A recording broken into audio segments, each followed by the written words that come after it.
So we're going to get started. Thank you very much for being here. My name is Maria Zaid, and I am the chair of Cleaner, Greener Hingham for this year. So tonight, I'll give a brief introduction. We have our guest speaker, Dr. Bryan James. We're going to talk about our proposed bylaw, and then we'd love to get your reaction. So what is Cleaner, Greener Hingham? We are a town chartered committee of volunteers.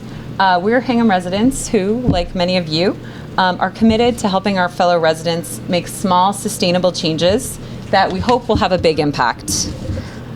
Our charge is researching and teaching about issues related to long-term waste disposal and recycling. Each volunteer serves a 3-year term. All our meetings are open to the public. And we would love, agendas are posted 48 hours ahead of time on Zoom. We currently have active initiatives related to plastic waste reduction, town cleanup days, backyard composting, and food scraps recycling.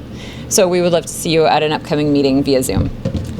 Our focus for tonight is on single-use plastics. Before I turn it over to our guest speaker, I'd like to speak briefly about plastic waste in Hingham. In 2019, this committee, working with others, brought a warrant article to town meeting banning the distribution of single-use plastic bags in Hingham.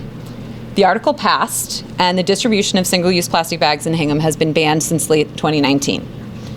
At the time, passing and enforcing this bylaw was sufficient to receive what are called recycling dividend points from the state.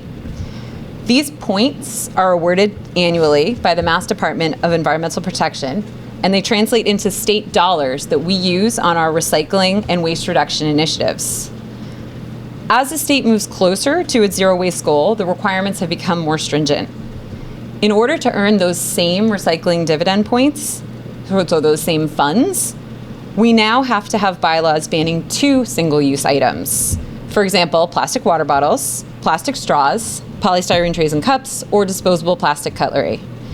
This change from the state is one of the reasons that this committee wanted to engage our community in a discussion on expanding Hingham's existing single-use plastic ban. So you can see the language from the state right there, saying what 2 items would qualify for a ban.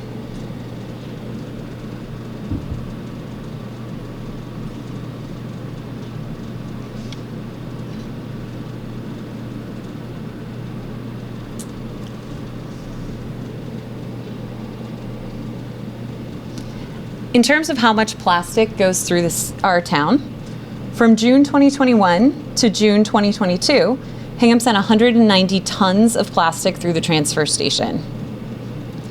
While that figure should be stunning, it should be even more stunning for what it doesn't include. It doesn't include bulky rigid plastics like play structures. It doesn't include plastic shopping bags or films that our bread comes in. It doesn't include styrofoam. It doesn't include plastic waste from the schools.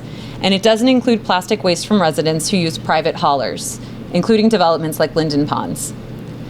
And we are paying to dispose of all that plastic. While the rates are currently changing, we're currently paying $65 per ton plus hauling in order to recycle our plastic. It is still much cheaper and environmentally responsible to dispose of plastic as recycles rather than as waste. But reducing the total amount of plastic that we use will result in a savings for our town. We hope tonight's discussion will inspire you to think about the role that single-use plastics should play in your lives and in our community. So that is why we are here. But before we begin, we would like to know why you are here. If you would want to share, we want to know what you hope to get out of this meeting, and so that we can address your concerns. So does anyone want to share their concerns for why they want their concerns about single-use plastic? Bev, go ahead. And we are an open meeting, so you do have to say your address. I'm Dr. Bryan, 31 School Street, and the use of single-use plastics is something that, in my understanding, has a long life, and no matter where it is, should not be floating or used in trash, and it also shouldn't be can cause drinking out of plastic and heating things in plastic can cause illnesses. So, and general use of single-use plastics should be a general concern for not only your personal but the environmental health. And I'm here to make sure that our town can in some way own up to that responsibility. Okay. So to ensure that we are owning our responsibility for plastics.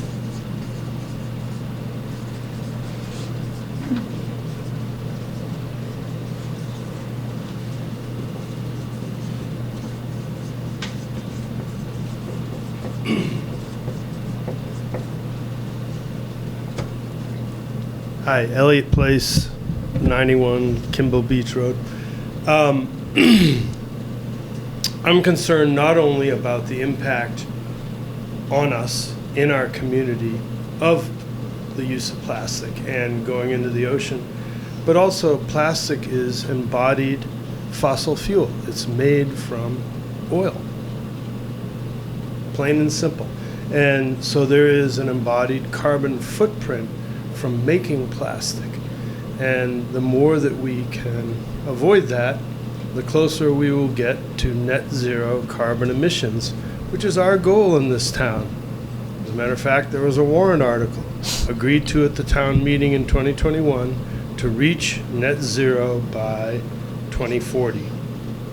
And anyway, that's my current concern.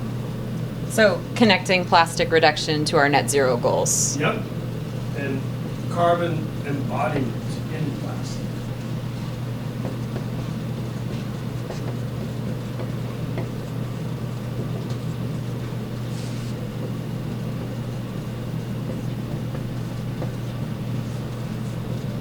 Oops.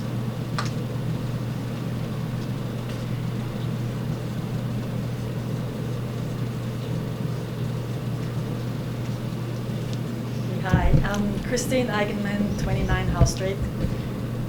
For me, there's absolutely no reason we should have any plastic items. Plastics live forever, basically. They break down further and further. Eventually they become microplastics. We probably all already contain microplastics in our bodies. And it's just a question of convenience, I think, because we're just so used to just taking it and throwing it out, and then somebody holds it away, so we're not responsible for it. So any of these items, for me, should be banned. I mean, it's really, really great you start with water bottles, but there's absolutely no reason why we should have plastic straws or any of these other items here, because they just, as I said, they live forever, and they will be here for our children and their children's children. And so there's no reason why they should pay the price for our convenience. So plastic lives forever?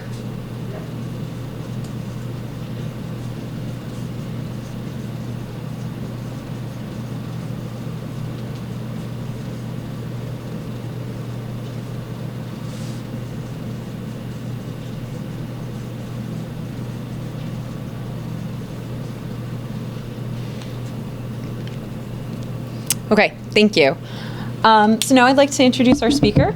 Dr. James is a postdoctoral scholar at the Woods Hole Oceanographic Institute. He holds a PhD in materials science and engineering from the University of Florida and a Bachelor's of Science in Materials Engineering from the University of Toronto. His research investigates the fate, persistence, and toxicity of plastic pollution for designing next generation materials. So Dr. James, thank you for being with us tonight.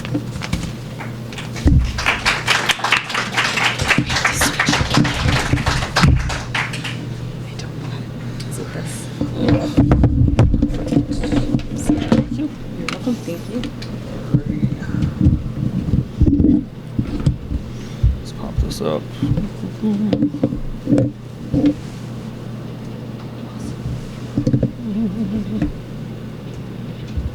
All right, I think we're all right. We can see everything.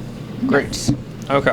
So thank you, Cleaner Greener Hingham, for the invitation to come talk with you all. We can leave it off. It's probably going to be easier. Yeah, so what I'm going to really talk about today is try to provide some context and understanding of plastic in the environment. So really thinking about the fate, persistence, and toxicity. So this is understanding what happens to plastic in the environment, how long does it last, and what are its biological effects. So before I get into the nitty-gritty of it, I want to make sure that we all understand conceptually what a plastic product is when we're talking about plastic. It's more than the recycling label that we see, which constitutes the polymer. This would be like your polyethylene, polystyrene, polypropylene, PET, which would be your classic like soda or water bottle. But that's not what we mean when we talk about plastic. That's just the polymer that makes it up. There's also this whole other component of additives. And those really don't get talked about largely, but it's the combination of the base polymer and these additives that constitute a plastic product that we end up using in our day-to-day lives. And these can range from soda bottles to hoses to the clamshell type containers for takeout, but also clothing. So when you think about nylons or polyesters, those are also plastic. And so what these additive component these are minute additions or in large amounts to that base polymer that enable some other type of functionality. So these can be functional additives like flame retardants. They can be colorants, so the dyes that change their color, fillers. One of the common ones is calcium carbonate or chalk or shell. They can be reinforcements like glass fibers or carbon fibers for like carbon fiber reinforced composites that are usually used in high-end sports equipment. And then there's these also non-intentionally added substances. So these can be breakdown products of the polymer or these other additives that are created during the production process or as the material exists in the environment during its life cycle. And so as it was mentioned a bit earlier by one of the individuals here in the audience, plastic is largely composed as we know it from fossil fuel based. About 99% of all of the plastics that are in use come from fossil fuel sources. About 1% it's estimated to be are from bio-based sources. And so that's during the extraction and conversion process where we actually produce those polymers. Then the next stage of the plastic's life cycle is in manufacture. So this is where you take that polymer, your polyethylene, you mix it with those different additives, and you finally get that end product. And it's in this stage that there can also be a loss of material, largely during transport. This is one of the areas that I investigate at Woods Hole, is the loss of plastic during transport from the manufacturing to its use, and it's a surprisingly large amount that doesn't necessarily get talked about. And ultimately, once this plastic has been produced and turned into a product, it really spans a wide range of utilities, from being used industrially, in machinery to construction. It's about 16% of plastic use, but the large majority of where plastic is seen in our day-to-day lives is in consumer goods and in packaging. So 10% is in consumer goods. Think about this is the plastic in your like appliances, other types of long-term goods, and then 36% is thought to be used in packaging. So that can be the water bottle, that can be the cling wrap around an item sold at the store.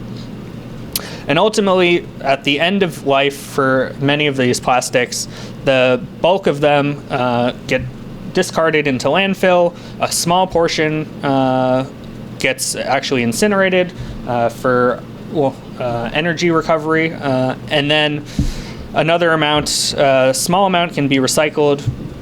And one of the real sort of challenges and reasons that plastic is coming into more and more everybody's thought is because in the next 30 years it's expected that the total production of plastic is going to more than double.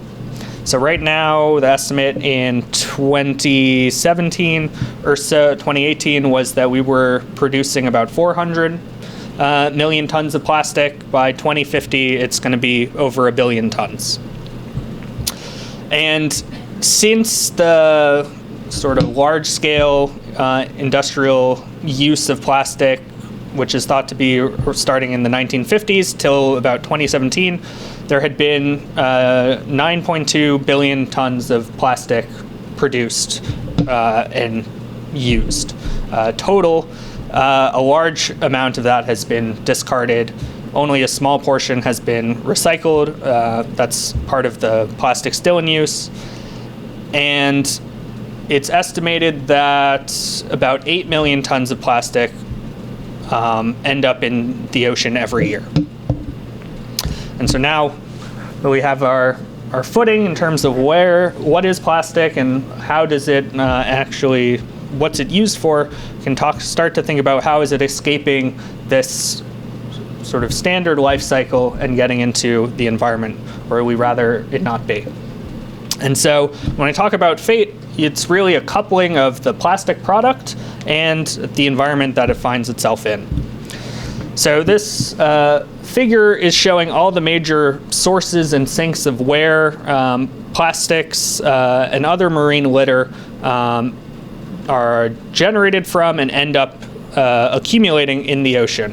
So large sources are those in all caps. So agriculture is a source, city and industry, waste, recreational fishing, aquaculture, recreational boating, fishing and shipping. These are all major sources of plastic entering into the marine ecosystem. And plastic, if you look, you're likely to find it. It accumulates in sediments, in estuaries, at the bottom of the ocean, in deposits, and in sediments there. And so what this really translates into is how much plastic is really in the ocean. So when we see those images or hear about the Great Pacific Garbage Patch or others, that's anywhere from 0.5 to 1% of all the plastic that's actually thought to have entered into the ocean. The total amount is estimated to be somewhere on the order of 86 million tons of plastic entering into the ocean. And it's really been distributed into the sediments, dispersed throughout the water column and elsewhere. So it's not just the plastic floating at the surface. That's only a very minute fraction. And so one of the challenges and questions that environmental scientists and oceanographers are really doing is trying to track down and close the mass balance of where we know how much plastic, or have an estimate of how much plastic is going in, and we're trying to close the books on where that plastic is going. And it turns out wherever we look, plastic seems to be there. And so similarly to the idea that fate, so what is happening to this plastic, there is being a combination of the environment and the type of plastic product. It's the same sort of philosophy for when we think about persistence. So really, how long is plastic lasting in the environment? And so what I mean by that is, how long is it not for turning into or disintegrating or fragmenting into smaller pieces, but actually being converted into soluble products that dissolve into seawater, or ultimately it's converted into CO2, which the process we call as mineralization. And so the way that plastic actually gets broken down in the environment is primarily through 3 different processes. It can be mechanically weathered and fragmented into smaller pieces from just erosive processes like wave action. It can be biologically degraded if that polymer has the correct chemistry, and the bacteria and microbes that exist in the ocean produce the enzymes that are capable of doing that.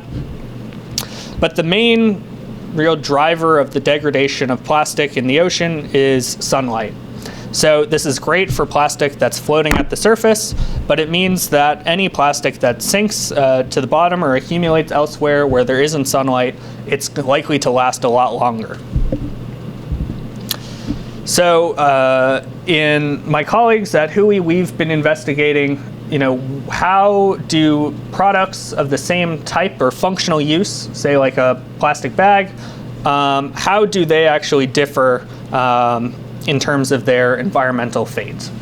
And can this help inform how we can design new materials that could have a shorter lifetime in the environment? And so we looked at sandwich bags, recycled polyethylene bags, and other bags from major big box and consumer stores like Target, CVS, and Walmart.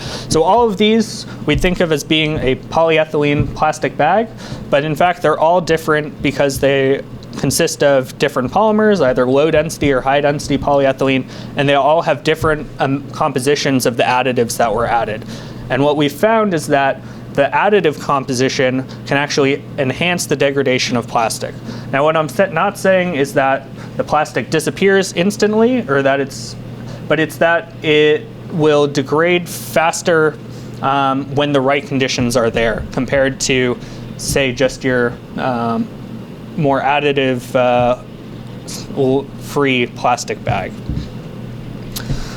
And this is what we're thinking about. So in the literature and in infographics and everywhere, there are reports of plastic lasting, say, a year, in some cases to forever. And the main point that I want to drive home is that this can be true.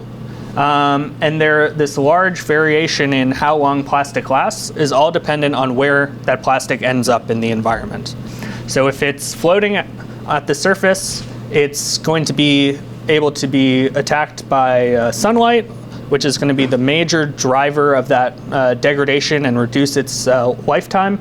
But as it sinks to below the surface and accumulates in sediments, or is away from that more degrading power of sunlight, it could last much, much longer.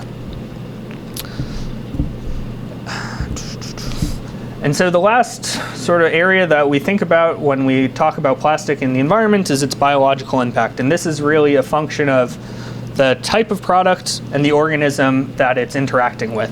So this is a famous image of likely a seagull or another marine bird which had been ingesting plastic. And so this is one of the main concerns when we have macroplastic or marine debris in the environment, is that it looks like the prey or that an organism would be interested in, and ultimately they eat it and it accumulates in their stomach, which creates this effect of feeling satiated, and so the organisms end up starving. This is a much broader picture of the other ways that marine litter and plastics in the ocean can affect organisms. So besides ingestion, if it's more like a netting or fishing line, it can lead to entanglement. Many of us have probably seen the YouTube video of the turtle with the straw in its nostril. So you have other types of interactions that can be adverse to marine organisms. They can also be thought of as a raft for other invasive species. So for instance, a barnacle could grow on a piece of plastic at one end of the globe and travel on that piece of plastic to a new location where it may not have predators or other organisms that could handle and prevent it from becoming really an invasive species. And this similarly happens with pathogens like microbes. we see on marine plastic that they're also able to develop into biofilms that are more resistive to antibiotics, for instance. And so really we see this impact of plastic at all the different levels of marine organisms, from plankton all the way up to whales can be impacted by plastic. But not to be all doom and gloom, we are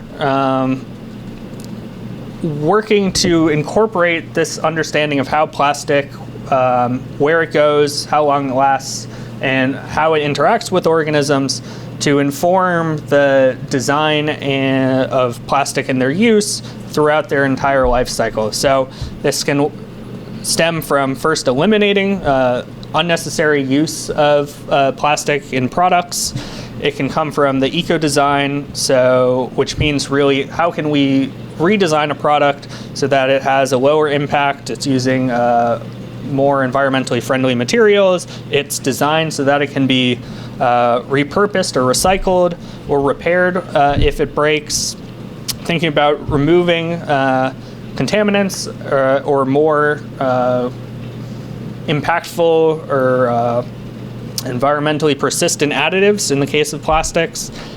Thinking about how it can be disassembled and incorporated into recycling systems, and also thinking about somewhat of the economics and the business side of it. So can we tailor or couple the production of one product into the supply as the material for that next type of product?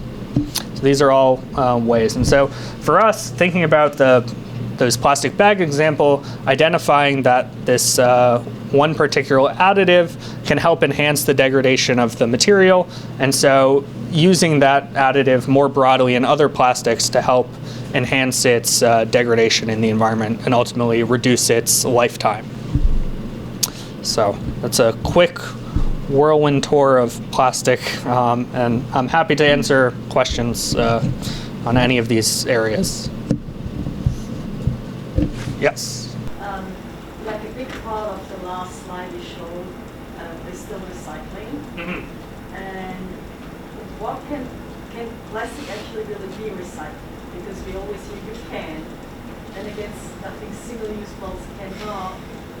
We always are taught that we can recycle ourselves out of it, but at the end it's still going to be generating waste. So I just wanted to have your perspective to know, like, what is actually recyclable in today's world, which is the world of plastic. Yeah, so the question is, how are we really able to recycle plastic in its entirety? And like many things, it's a really complicated answer to it, but the short of it is it's all dependent on what plastic it is. So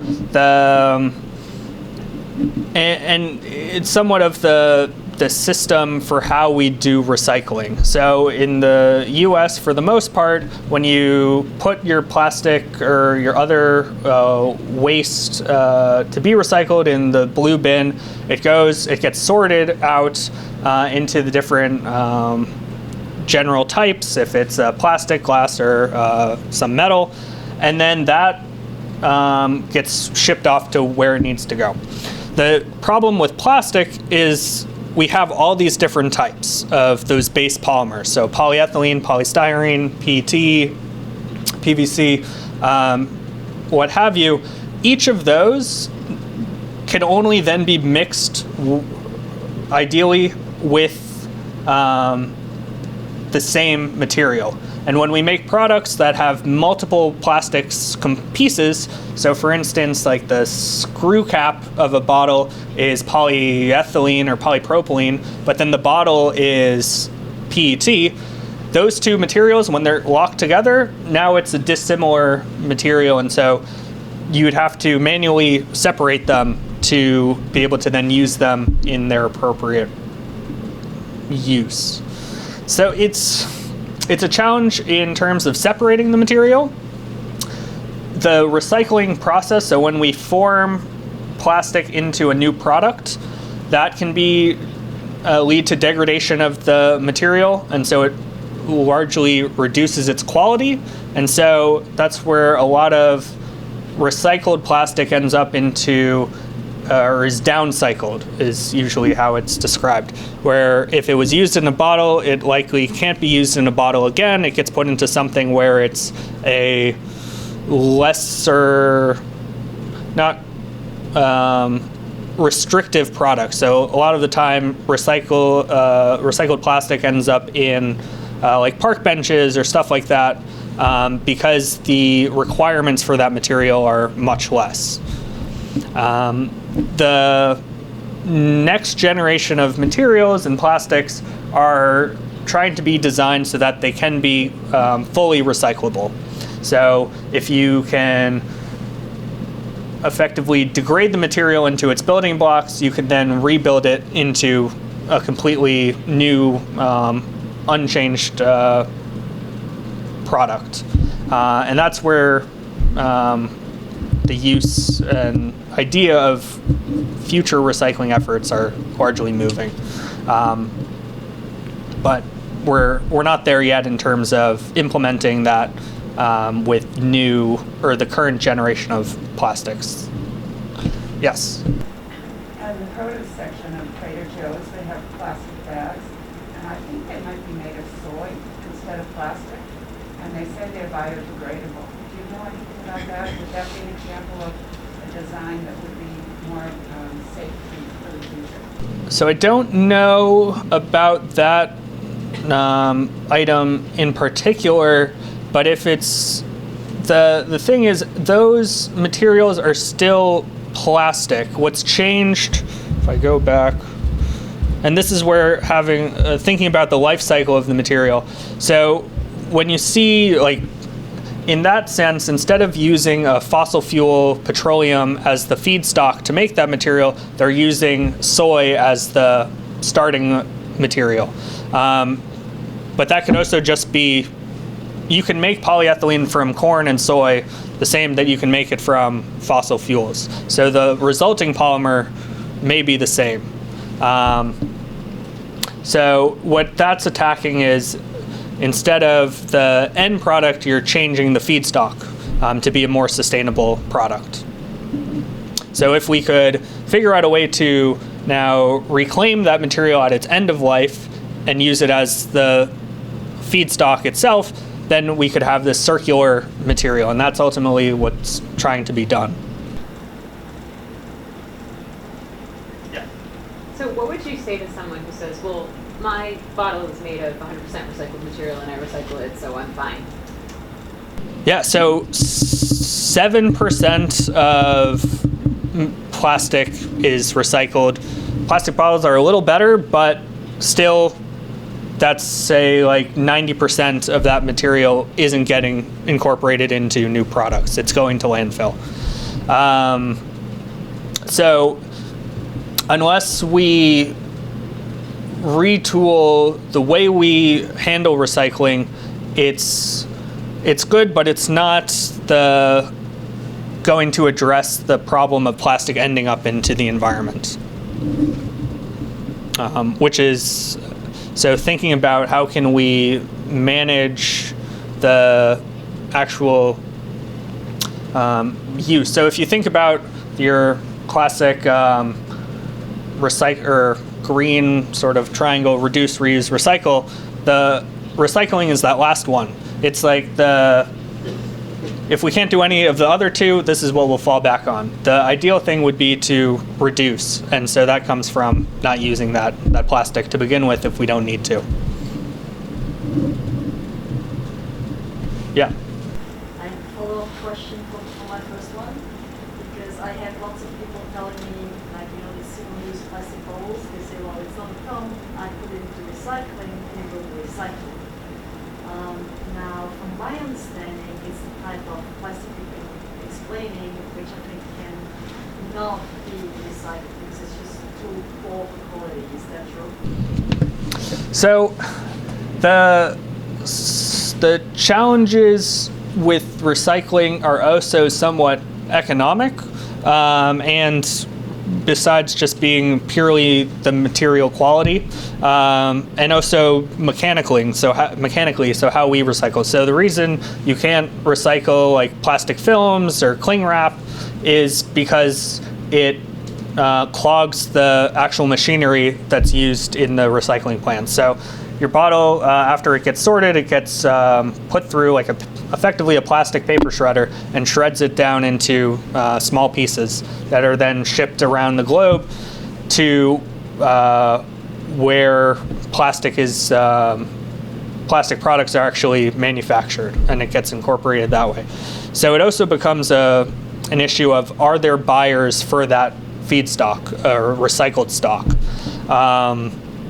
And that's where it can also be sort of stymied. And so it goes to the whole point of the recycling is more than just converting the material into a new product. It has economics behind it that can limit it. It also has just engineering and processing that can limit it too.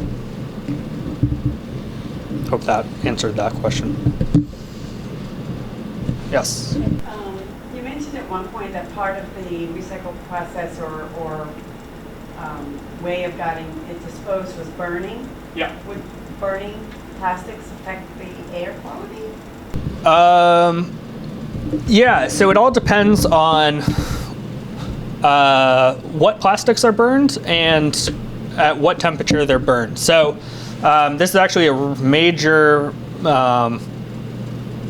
process that's done globally, not so much in the US, but the open burning of waste is about half of all municipal waste is burned just out in the open as an open burn. That's not great for the atmosphere in terms of pollutants. But the idea of incinerating plastic, it's large for reclaiming as energy. The embodied energy in that material is done a lot in Asia, particularly in Japan, but it's also and that's where if you burn it at a high enough temperature and really controlled conditions, you can mitigate a lot of the atmospheric pollutants. So that, I mean, at the end, you're still generating carbon dioxide and some other trace pollutants. But one of the challenges is you can't burn every type of plastic. And if you sort the material and burn it at the wrong temperature, you can create much more concerning contaminants. And so this is an issue with PVC. So it has it's polyvinyl chloride. So that chloride component, it can lead to the production of dioxins and polychlorinated biphenyls, which are persistent carcinogenic type pollutants.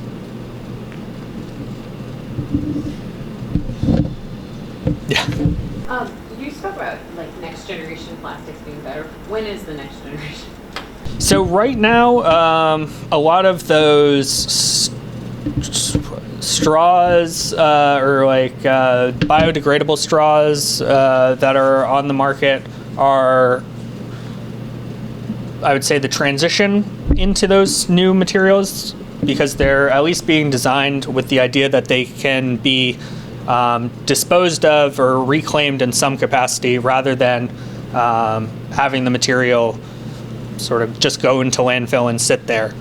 The challenge with like polylactic acid or PLA, if you've seen on like in PLA like coffee cup lid or on the straw packaging, it says industrially compostable. And so that's one of the challenges, at least with that material, is that it's able to be degraded, but again, the environment is what's going to dictate it. So that industrially composting environment is at an elevated temperature under controlled conditions. If that straw or polylactic acid material was to be floating in the ocean, it would last there and not be degraded for a long time as well. So if you go back to the slide where you showed the life of different products. Yeah, that one. So those were all other than diapers, those were kind of all things on the state's list. So is this what we should be looking at when we're prioritizing or as consumers, when we're responsible consumers, we're prioritizing what to eliminate? Yeah, so this list was put together by a few of my colleagues at Hui, and it was really as a survey of what are the lifetimes of products that are being reported. And some of them had no scientific backing. One of them, for instance, the fishing line one of 37 infographics, they all had the same number. I think it's about 500, 600 years. And if you're a scientist, that's really questionable because we know that there's variability in numbers and in the real world. So for all 37 of those documents to say that it's going to last the same amount of time was questionable. And so we dug deeper to try to trace back where that number was coming from, and there really wasn't a good scientific backing behind it. So for fishing line, it's certainly still uncertain, at least what had been reported. In terms of are these types of products that should be targeted, yeah, I would say that it's a good place to start, and really thinking about what are the products. So a lot of these single-use items are oftentimes products or items that we don't necessarily need to use, or there are alternatives that exist that can be easily implemented and replaced. So in the case of a water bottle or disposable single-use water, it can be having it in an alternative material that can be recycled and indefinitely or be incorporated more easily, or it can be simply having a reusable water bottle that you use. With straws, similarly, the need for a straw may not always be there, and so having more reusable options or not providing the straw all the time, but instead as if it's requested type can be a simple sort of solution that can address that problem. But yeah, so thinking in terms of just other products, thinking about what are other plastic items that are used every day that could find alternatives pretty easily. So thinking about, for instance, the Ziploc bag we found, well, if that was littered compared to the grocery store bag, the plastic bag, the Ziploc bag is going to last longer because it doesn't have those additives that can help support the photodegradation of the material. So if there are options to use reusable Tupperware instead of using the sandwich baggie, right there you have eliminated that use of that material or product. So sometimes it takes some creativity, but at the end of the day, reducing or reusing are some of the better practices to take. Yes? That prior chart, the last column is headed by N. What does N mean? So N is the number of reported or reportings of a lifetime for that type of product. So in the case of, say, the six-pack ring, 26 documents were reporting a lifetime for that type of product. And so they ranged anywhere from maybe like 50 years to just under 500 years, with the average being maybe 400 years.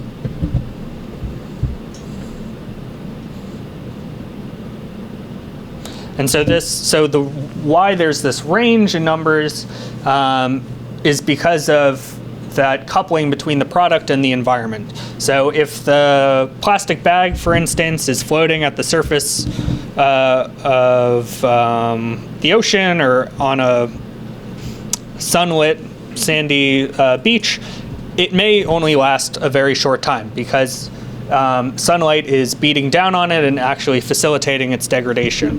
Whereas if it's sunk at the bottom of the ocean where there's no sunlight and polyethylene is typically the material used, microbes aren't easily able to degrade that, if at all. To a large extent, it may last, it could last, thousands of years in that location. And that's where, as environmental scientists and oceanographers, we're trying to understand where is all of this plastic going so that we can make a better assessment of, maybe the plastic floating at the surface isn't going to last that long, but if it starts to sink, now we have to recognize that that's going to last a lot longer in the environment. And we can start to put some numbers on where and how much plastic is in all of these different places. Yes? So I'd like to address the audience. My question is with this chart here, where is the low-hanging fruit? And what do we, as a town, get rid of first, second, and third?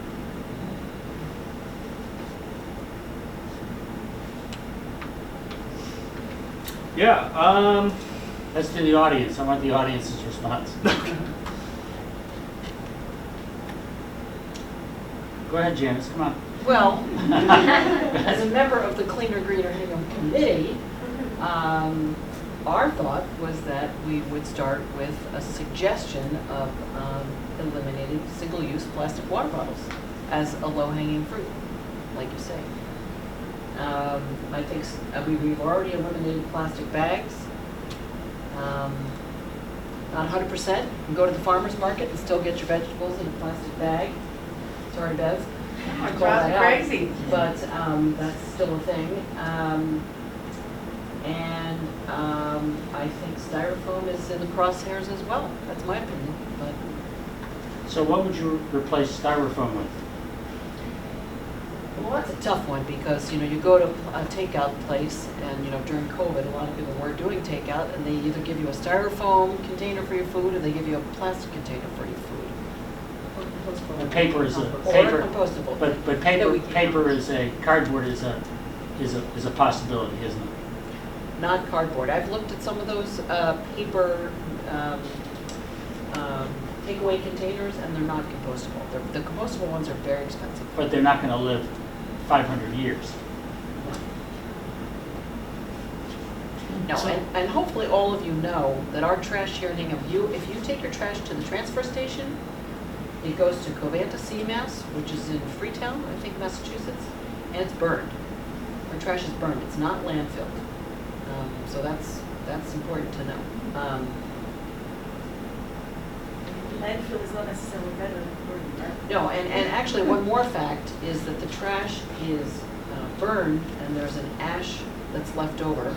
For every ton of trash that's burned, there's about a quarter of a ton of ash, and that ash has to be landfilled. And the state is running out of landfills. So the state has a waste crisis. So this is a huge problem. So, even better would be to, I don't think this will ever be a thing where you could go to a restaurant and say, I want to order takeout, here's my reusable glass container, pack my meal in this glass and, give it back to me. But people now go into coffee shops with their mug, and the mug is filled, and they get a little bit of a discount based on it. Right. So let me bring up some history.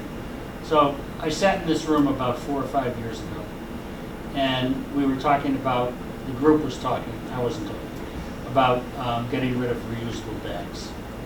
And Janice and I were at a meeting at Hingham High School with the Green Team, and it was suggested to the Green Team that that was not a feasible pathway in order to, bags or plastic? pardon me? Reusable bags or plastic? Plastic bags. Plastic. Single-use. Single-use plastic bags. And it was suggested to the Green Team that that was not a feasible kind of item to bring to the selectmen at the time because they didn't think it had any chance of passing. And so 2 years later, I believe, 2 years later, it was put on the ballot, and 3 young women from Hingham High School addressed the town meeting. And after their presentation, there was a vote taken, and it was a slam dunk. I believe me, that I would have been embarrassed voting after their presentation, voting for the continuation of plastic bags. So I think this is a good forum to get this thing started. Janice has been working on elimination of plastic bottles in the Hingham Public Schools. Is that correct? I mean, that's kind of a long, it's been a long process, and it continues, and it's a reach. But I think what we need to look at are the things that can be, done in this town to change the culture, of trash. My wife and I go to Honduras. We visited Roatan, Honduras, which is an island. Their whole economy is based on their environment. They decided that the fish, the porpoises, the seals that were living on their coastline could not survive at the rate that plastic was being disposed in the ocean. Or the birds. Or the birds. They banned them. And so if Gatorade wants to sell a plastic bottle with Gatorade in it, they say, we're not accepting your plastic bottle. Sorry. And so I think the town has, I think this group has some power to start to get the ball rolling to say, hey, we're a town that's, I would say, one of the leaders in Massachusetts, Hingham Net Zero and things like that, that could make a statement for the rest of the state and say, no, we're not doing styrofoam cups anymore. And maybe it fails, but maybe we get 3 hotshot girls to stand in front of the town meeting to say, you people need to invest in our future, please. I think. I'm sorry if I... So my answer to your question is plastic bottles, number 1, plastic bags, single-use plastic bags. They're gone already. And other, well, it's not gone. I've seen them everywhere in lots of stores. Really? Stop and shop. Yep. If you go into the Call the produce Board of area, Health. Call the if Board you of go into the produce area, there's plastic bags, and people still use a lot of plastic bags everywhere in this town. So they're not entirely gone, and we need to keep on that. So plastic bottles, plastic bags, and styrofoam cups.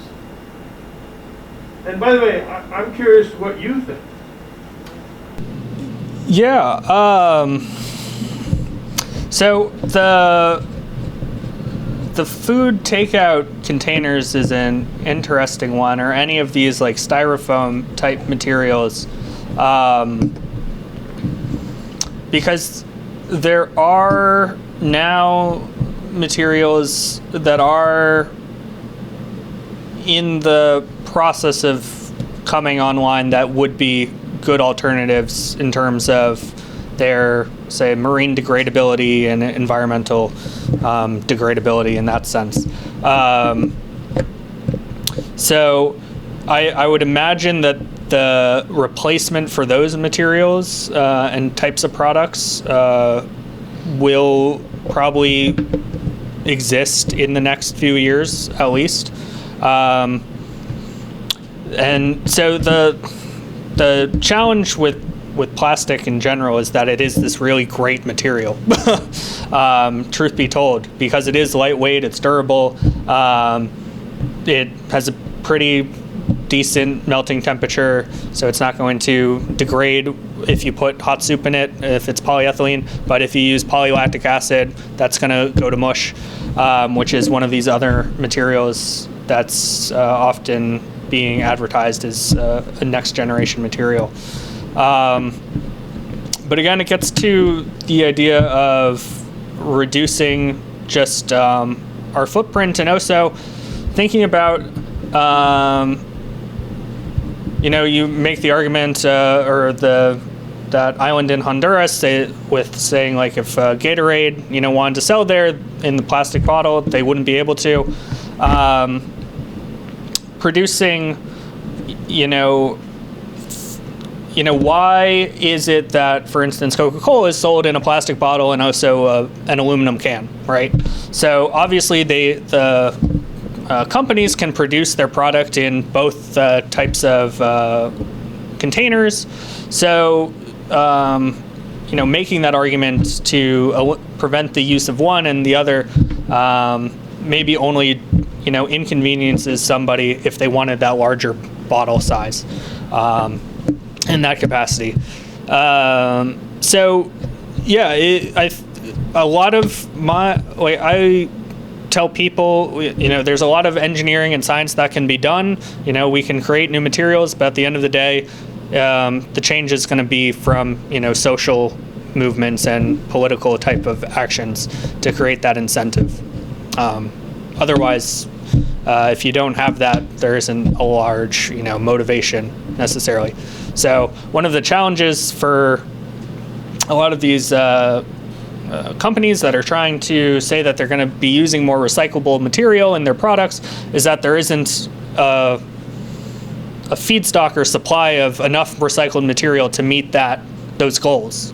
And so some people will argue that they're not necessarily, they're good intention, but the delivery may not be there. And so having these other mechanisms to eliminate plastic and arguably poor just design of a product and putting, in place, thinking about that eco-design. So when a product is being put on the market or being advertised or sold, not just how you advertise the material, but or the product, but how it's actually packaged needs to be thought about and much more in relation to its environmental impact. And some companies are doing it, and others are still getting there. Yes. This would be either a question for you or Cleaner Greener Committee. Do we know in Massachusetts who has already done this in terms of gotten this bylaw through their town? We do, actually. I think maybe we'll transition Yeah. so we can talk about that. Can I ask one more question though before? Yeah, go ahead. So if I got all of what you said correctly, these additives that are mixed into plastic to make them degrade, it sort of assumes that we're going to make a plastic product, it's going to get, some of it might get recycled, but some of it also might wind up in the ocean, so it should, we want to make it so it'll degrade. But then doesn't it just turn into microplastics that is then around and it becomes food for fish and it's just in the water? So in this case, this additive is actually used as a pigment. It's what makes the plastic bags white. And it just so happens that it also acts as a photocatalyst, so it facilitates the degradation of the polymer from sunlight. And that degradation is not disintegration, it's actually the conversion of that polymer and bringing it down at the molecular level, either into fully converting it to carbon dioxide or into smaller molecules that are able to be eaten by microbes or dissolve into the water. So some areas of next generation materials are thinking about how can we at least facilitate or trigger the degradation of the material once it gets into the environment. But those become challenging when in the design phase of how do you prevent and ensure that that triggered degradation isn't going to happen when you don't want it to. That would be very inconvenient if you're holding your bowl of soup. Exactly. And all of a sudden, there it goes. Yeah. Okay. All right, thank you, Dr. James. So I'd like to introduce Mark Engel, who's another member of our committee, who's going to go over our proposed bylaw, including what other towns already have this bylaw. Thank you. So let me just answer your question, ma'am, at the outset, and that is, as of now, there are 24 municipalities in Massachusetts that have a ban on single-use water bottles. They're very similar to what we're going to be proposing. They vary slightly in terms of the amount, that is the quantity, whether it's a gallon versus a liter and things like that, but in terms of the substance, that they're pretty similar. They've been upheld. Many of the towns that do have them on the Cape, interestingly, there's I think 11 towns on the Cape that have enacted it, and there's several on Martha's Vineyard that have enacted it. But there's other towns around the state: Brookline, Sudbury, Arlington. Concord was the first, interestingly, in the entire country to enact this ban, and I think it was in 2014. It might have been 2012. But so there are a number of other municipalities that have done this. There are none others that we're, as of now, at least on the South Shore, other than, as I say, on the Cape. But we hope that this, might encourage other towns, and because obviously it goes without saying, we'll be this little island of banned water bottles. Obviously, there's nothing preventing people from going to surrounding towns. But we can only do what we can do, and so we believe, as a committee, that this is something worth pursuing, and that hopefully we're going to present to the town meeting in April. Again, the substance is that it would prevent both the town from purchasing single-use water bottles and retailers from selling single-use water bottles, and it provides for a fine which it would be exactly the same as that in place for violating the plastic bag ban that's in place in the town, so that there'd be a uniformity of enforcement in that regard as well. So that's where we are. We would hope, we would propose likely that it would go into effect sometime after, obviously after the town meeting, but probably sometime mid-2023. Yes, ma'am? Is this only going to be water bottles or any kind of soft drink bottle? Yeah, it is going to be just water bottles, and again, apropos of what someone else mentioned, the low-hanging fruit, it's certainly not a cure-all. Nantucket, interestingly, became the first town in the entire country to ban all water bottles. So it's non-carbonated. It's not going to prevent sodas and things like that. So again, not a cure-all, but it's what's been enacted and successfully enacted. Again, where we go from there is remains to be seen, I guess. Anybody else? Can I answer any questions? Yes, ma'am. Can you maybe be more specific on what kind of water bottles you propose could be banned? Like, is it from the ones you can just swoosh to a PT, or is PT excluded, or? So the bylaw would define it as anything up to a gallon. So it's usually it's by quantity. Again, the purpose is that single use, so it doesn't ban large containers. Again, I think the aim is really to minimize the use it and throw it away, as opposed to larger containers. So it's more the quantity than anything else that would be the determining factor in terms of it being banned. Quality that plastic is, it doesn't matter if it's fake or fake. No, it's very broadly defined. It just talks about anything from a plastic resin. It would be banned. Mark, it might help to mention too that it wouldn't be banning sales of all water.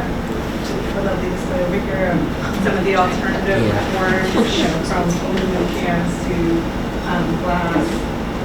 A lot of things that I see someone with one over there already, like the box water. So there's a lot of other forms because we don't want to make it a burden on the retailers in town. The idea is to offer alternatives that they could still sell. The boxed water, are those containers recyclable? Depends what town you live in.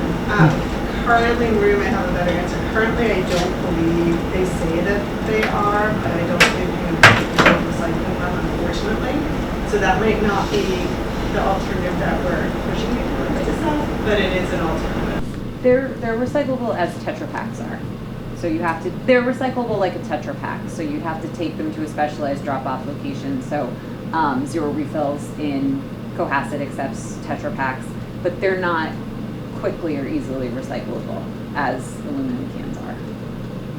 And interestingly, one of those, I think it's the rainwater, actually has a bottle deposit on it, which is rare. Most plastic water bottles don't have that bottle deposits on them. Just to clarify, go ahead. You have, well, I was just curious about what that does. In other words, when we're talking about soda, they typically do have a return on them, and the bottle industry has been able to fend off a return. Anybody know what difference it makes that when there's a return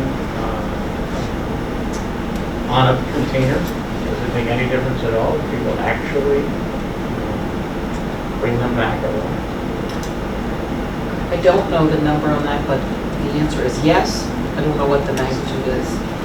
The bottle bill has failed in Massachusetts for many, and mostly it's because it's been felt to be too much of an imposition for the retailers who would be required to take them.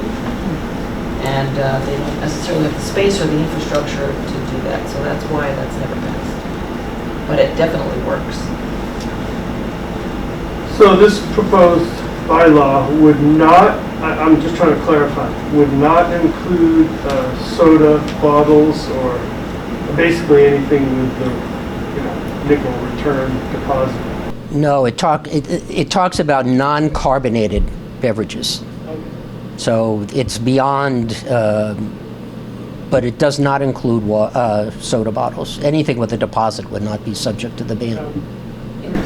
And one of the benefits of that is that because this law exists in other communities, it's already been vetted by the Massachusetts Attorney General, so we know that there are no issues with it, that it will go through. Can I just ask, what is the process to get this on ballot? Is it something that the advisory votes on? Is it Board of Selectmen? I just don't know the process in terms of how that happens. Just trying to understand the amount of work that you guys have to do and how we can support you guys in this effort. Sure. This is the kickoff to a public information campaign. Okay. So the advisory and select board require that you, whether it's a citizen initiative or a committee, so there's a we're a town committee, we just have to get the word out. So there's already been an article in the Anchor. There's this public meeting tonight. Harbor Media is here. Thank you very much, recording this. So there'll be a recording of this that we will make available. And we're going to host a number of other meetings. We'd love to come talk to the Hingham Downtown Association. Yep. Anybody that will have us put us on their agenda, we would love to talk to. I mean, I'd love to hear from people. I personally have had a couple conversations with store owners. I don't see any of them here tonight, but there's definitely some pros and cons which we want to hear from people. Yeah. And then basically it's just a matter of getting the word out and doing your due diligence. And the select board and the advisory board ultimately have the authority. If they don't feel the idea has been well vetted enough, they won't authorize it to be on the town warrant. So that's the process. The bottom line with select board and the advisory committee is that without their support, so you have to bring it before that. Get their support to get it to town meeting for a vote to It's get not it a to must, us. but in order to receive their support. And if you don't have their support, forget it. So it has to go through a lot of hearings with the select board and with the advisory committee. So Katie is going to lead our discussion. We wanted to hear strengths, concerns, questions, and suggestions about any kind of plastic action we would take, but specifically this bylaw. So she'll lead our discussion. I'll take notes. Hi, so I'm Katie Gallagher. Nice to meet everybody. So we just want, everybody's been very kind of enthusiastic about the discussion anyway, so that's been great. But just to kind of consolidate everybody's thoughts, we wanted to just break it down into, as Maria said, just maybe like spending 5 or 10 minutes to just talk about specific kind of strengths towards this, any concerns people have, questions going forward, and also suggestions on what you think we should do to kind of move this forward. So if I can start with the kind of the strengths of the idea. I mean, do people feel like I kind of get the impression people think it's a positive thing and it's a step in the right direction. I understand that it's maybe not as far or as kind of strong as maybe people would like, but I think in the discussions we've had, we kind of feel that maybe it's a good first step, and if we can get that through town meeting, we can always, work forward on other things and maybe strengthening some of the ideas. So basically, kind of positives about the, the suggestion of a single-use bottle ban. You ban single-use bottles. I think it's really clear. This is draft. Okay. It's easy to understand. I think what you explain as well, everything which is smaller than a gallon. Everything which is smaller than a gallon, which is not carbonated. Well, it's easy to understand for everyone. It seems to me that we're preaching to the choir. I guess, yeah. And those are not the folks we need to convince. But a few suggestions just from the process that we've been through in getting the warrant article through for reaching net zero carbon emissions and establishing a climate action planning committee and all that stuff, is that we need overwhelming support. And we need to garner that in as many ways as we can. And one key thing that I thought was hugely successful at the town meeting when it was voted through was kids from the high school. Priya Parker, I don't know if any of you know who she is, but she was huge on the green team at the high school at the time. Now she's in college. But getting kids to stand up and speak out just is tremendous. Yeah, and we've had conversations with towns that have been successful in passing this, and that's exactly the one thing they all say is that getting the kids involved. And we've already reached out to the high school green team. It's obviously just kind of the start of the school year, but Janice is involved as well in bringing the other green teams to the elementary schools and the middle school as well. So yeah, that's definitely on our kind of list of things to do, and it's obviously massively important. I mean, building on that, Elliot, what we found as well is, you mentioned the advisory committee and the select board, but let people like us tell them that we want this.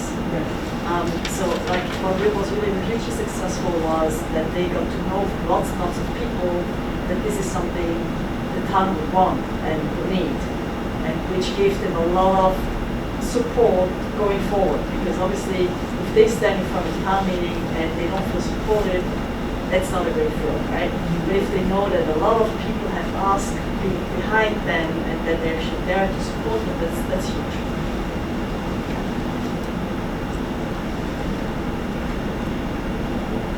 I'll tell you a concern, and it's exactly what was mentioned, is that because we're going to be an island in other areas that aren't going to ban them yet, that the sports teams and various things will just get their bottles in the grocery store.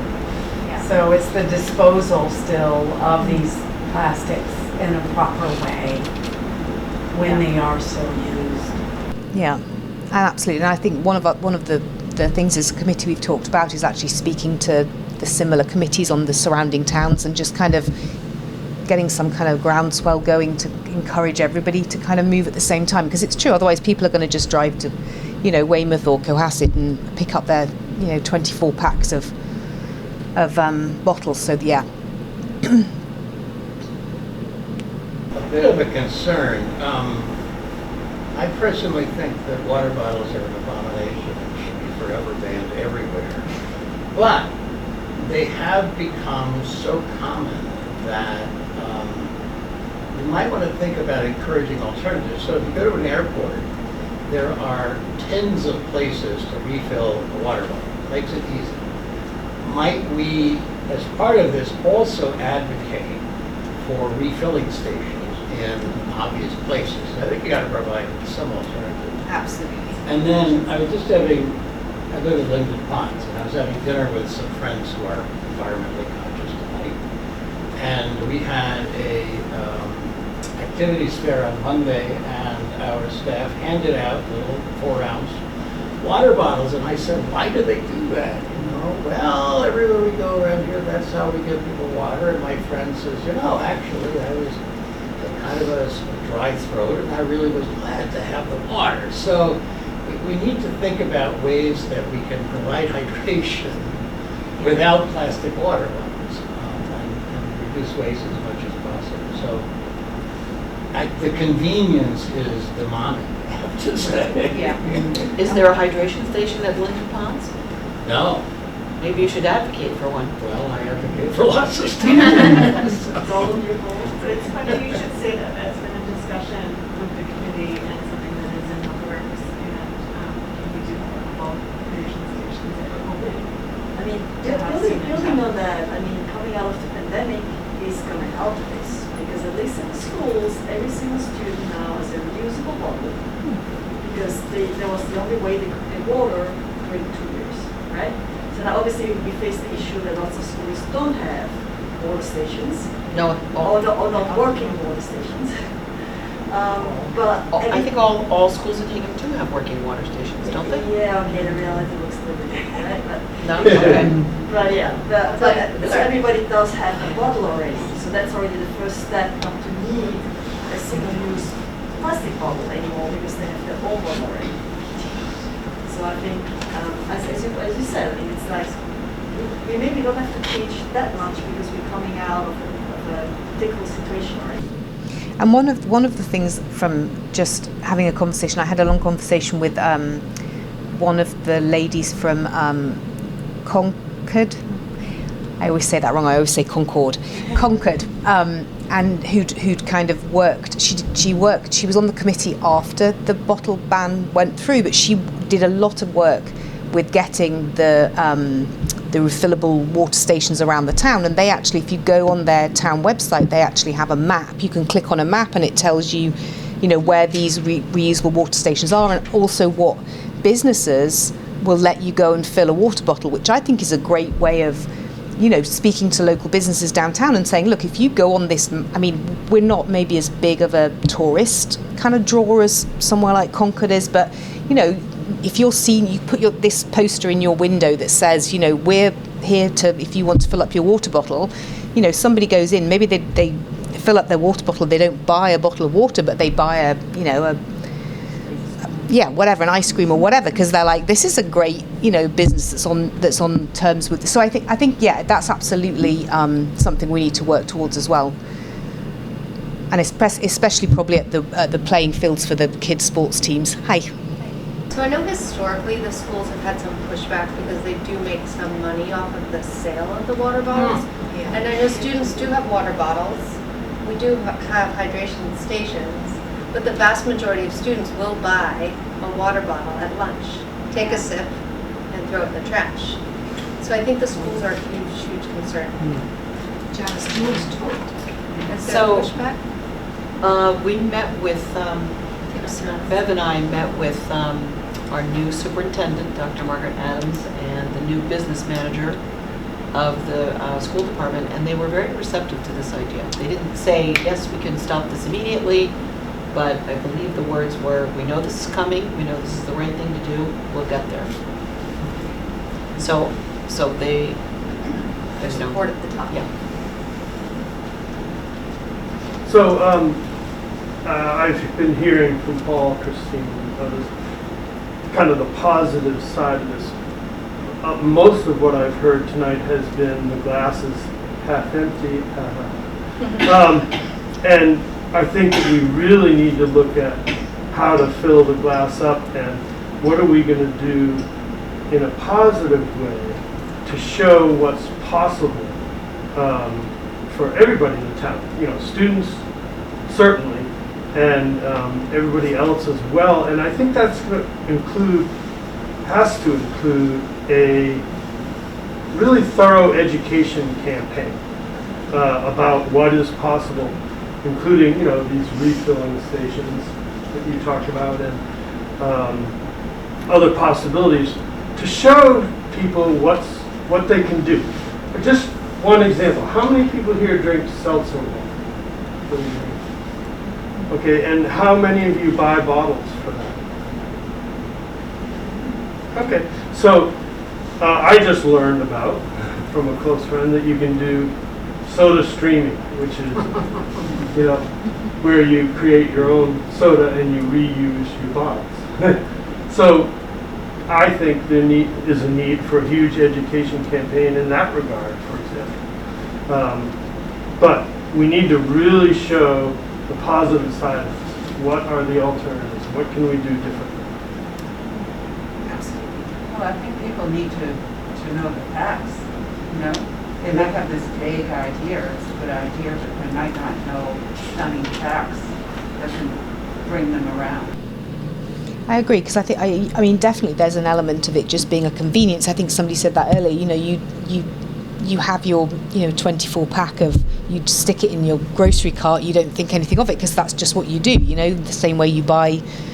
You've always brought your groceries home in a plastic bag. Well, now you can't do that anymore. I mean, people initially, I'm sure, were like, whoa, what is this? Whereas eventually, you get used to the paper bags. I mean, or you take your own, which is, I think, what most people do now. So, I mean, yeah, it is all to do with education, absolutely. And making people realise that it's maybe not the thing that, we should be doing now that we know, maybe a generation ago, when my mum was my age, she didn't know what was happening, with the plastics in the oceans and stuff. Well, we do know, and we have a responsibility. So, yeah. Also, for example, with students, you got to make it cool. It's got to be cool, to use your own bottle, and design your own bottle, put your own stuff on it, Like this. There you go. Right, exactly. You're too cool. Too cool. So is there any other points that people wanted to raise? Any suggestions? I'd love to hear from people who are not involved in this.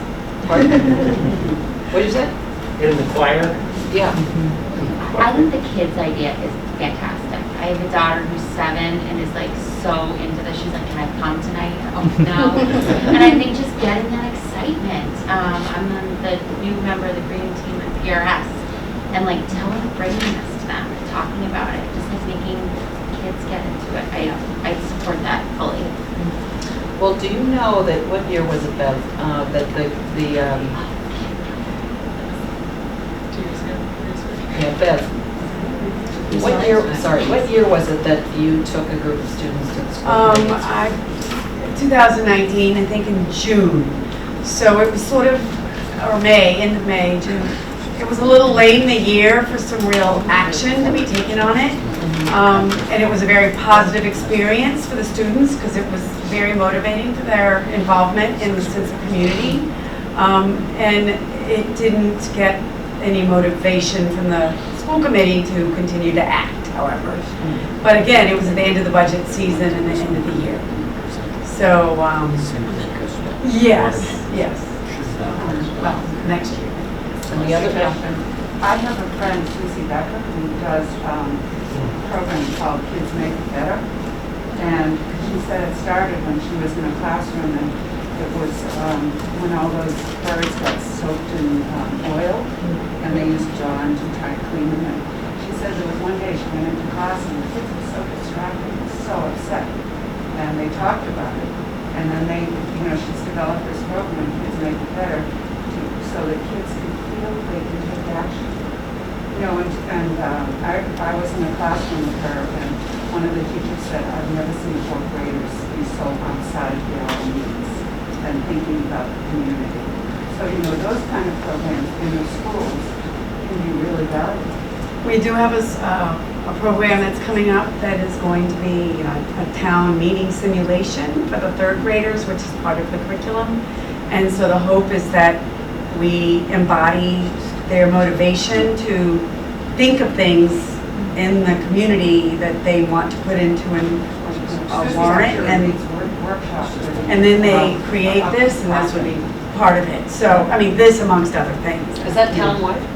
Yeah, it's going to be all third graders will be involved in writing their own articles. I haven't the picture of it, but it was a grant through the Hingham Education Foundation, and then the town leaders will come and represent and run a town meeting for third graders, and then they'll have Will they be all experience together, or of is it civic going to action. happen in each school separately? We're going through that process. I'd like it to be, it's connected to the Massachusetts curriculum for third grade. Yeah. So whether we do it, the space in Old Ship is maybe not big enough for every third grader at the same time.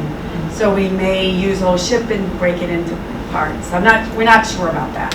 We're not sure. And there also is the civics program both the 8th and the 10th grade do, and the kids are tasked with reaching out to town officials. So that might be a good place, with some of the green teams to get them involved. Because I know they do write letters and try to advocate for changes they can be. So part of what's called activator, when you get students to think about things, would be to have, maybe Janice will come and speak to a classroom about this is an issue that's going on in town, and we'll get another person from the budget committee to speak. This is an issue that's going on in town. So that the students then get thinking about themselves and how they can make an impact. So, sorry to keep chiming in on this with the kids, but if it catches on with the kids, specifically I'm talking about the bottle initiative, reusing your own bottles. If it catches on, they will teach their parents.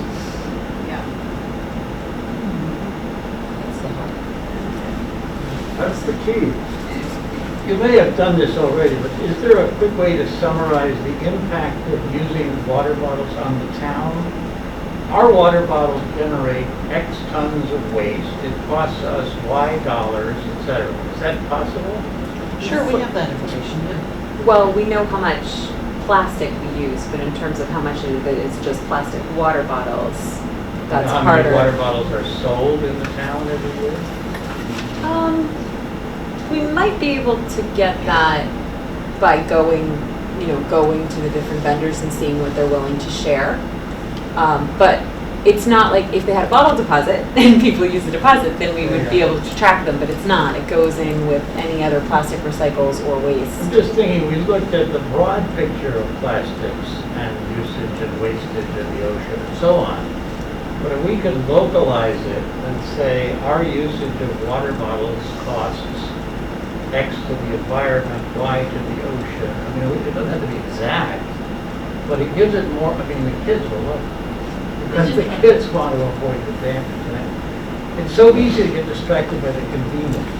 Right? But it's so much easier to have a bottle. But then the impact of doing it is... I did try to back up from the 190 tons based on a national average of what percent was water bottles, but it was really hard to match it up, and we know that's $65 a ton to be recycled. So, we had some numbers, but we didn't want to present them because we thought that they were factual. Some approximation of this really matters. And we do have the black hole of private haulers too. We have the black hole of people who use private haulers. We don't. That's just a number. So just any questions? Does anybody have any questions about, do you feel like the bylaw is clear, and any questions kind of moving forward?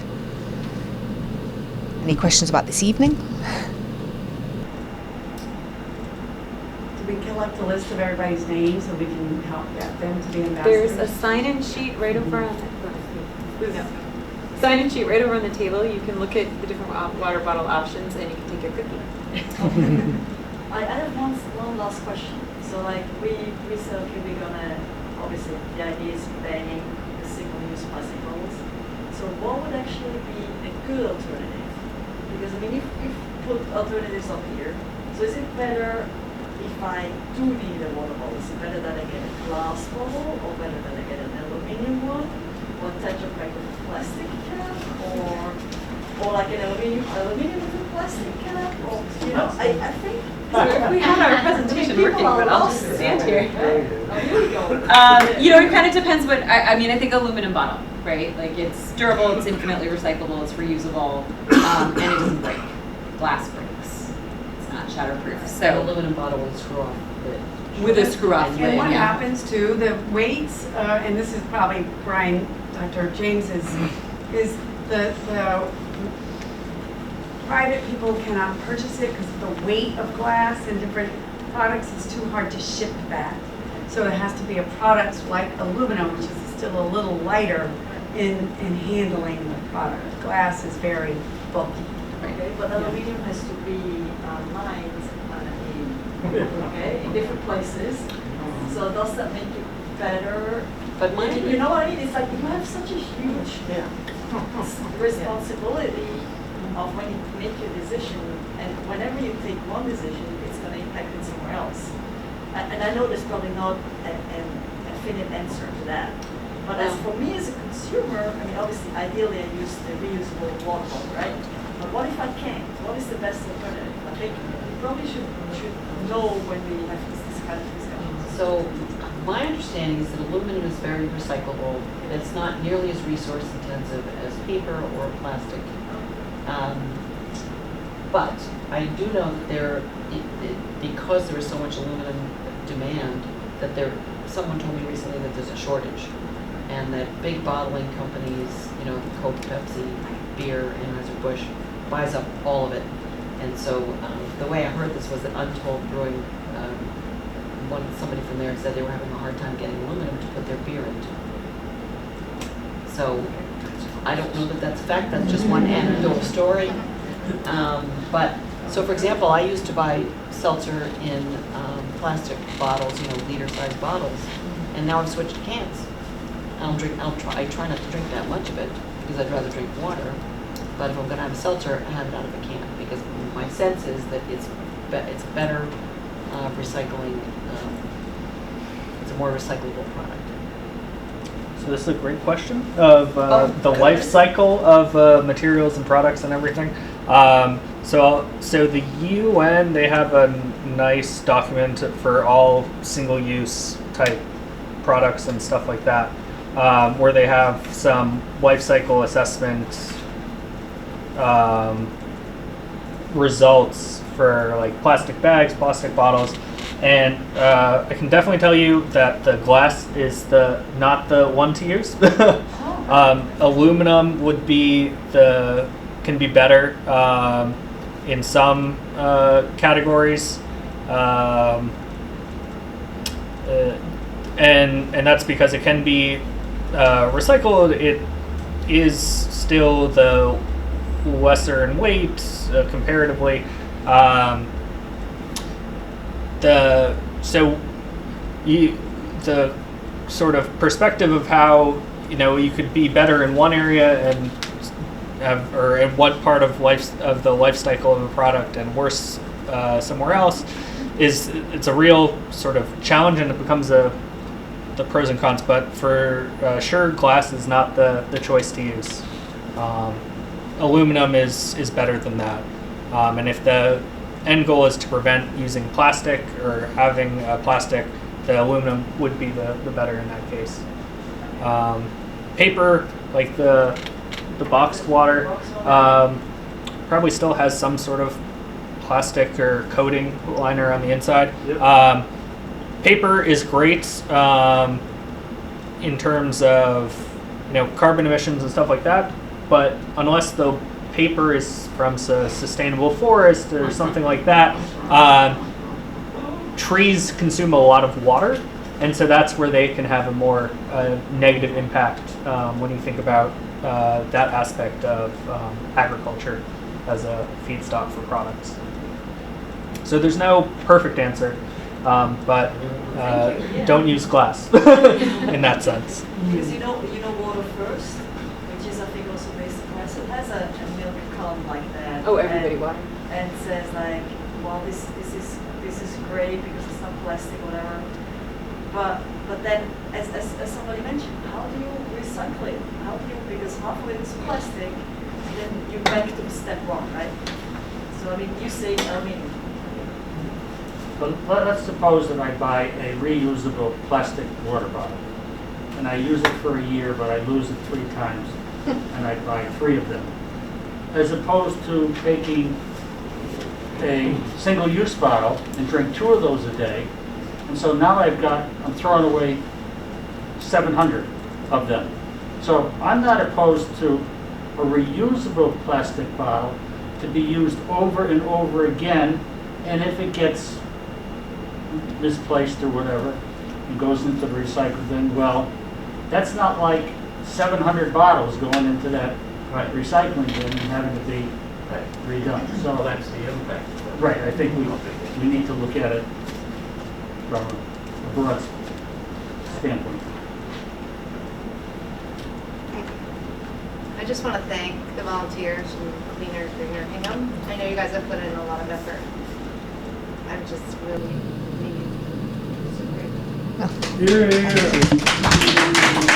Right. Janice. So now here's Janice to tell you what you can do to help. As if by magic. Here's Janice looking at her computer so she can remember all the things I'm supposed to do to ask you to help. Thank you again for coming. And I guess what I would say is if you want to, I feel like I know everybody, so thank you for being here. So if you don't want to write your name down, I know who you are. But it would be great if you would help us in many ways. So we've had this meeting tonight. We will be having others. Nothing's on the docket yet, but to be determined. So come to a meeting, encourage your neighbors, your friends to come. And at some point, we will have a meeting with the select board. And if you want to attend, you can show up on Zoom. That would be great. Show your support. I wasn't thinking that we were going to have a petition, but I do wonder if we need to organize something like that.